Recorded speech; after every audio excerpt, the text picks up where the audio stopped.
Regardez attentivement les images d'Apollo 11. Armstrong pose le pied sur la Lune.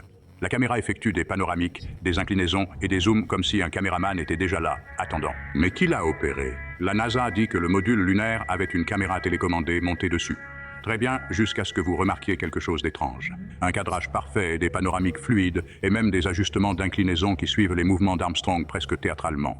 Voici la question. Comment la technologie de télécommande des années 1960 pouvait-elle atteindre une précision cinématographique dans un vide hostile sans délai? Nous parlons d'une diffusion en direct à 238 000 miles de distance. Même aujourd'hui, contrôler un robot à distance sur de longues distances introduit un décalage.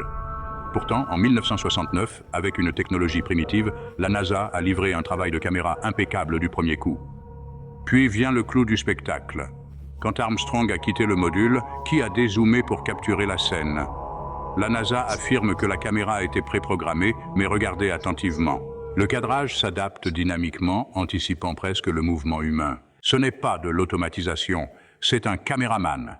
Donc cela transforme l'alunissage en une production scénique où chaque angle était soigneusement dirigé. Et si les caméras sur Terre ont du mal dans des températures extrêmes, comment une caméra exposée sur la Lune a-t-elle survécu à des variations de moins 250 degrés à plus 250 degrés sans griller les circuits ou geler les lentilles? La diffusion d'Apollo n'était pas un miracle d'ingénierie, c'était un miracle de cinéma. Peut-être, juste peut-être, que le seul véritable opérateur de caméra n'était pas du tout sur la Lune, mais derrière le rideau ici sur Terre. Ceci est à des fins de divertissement.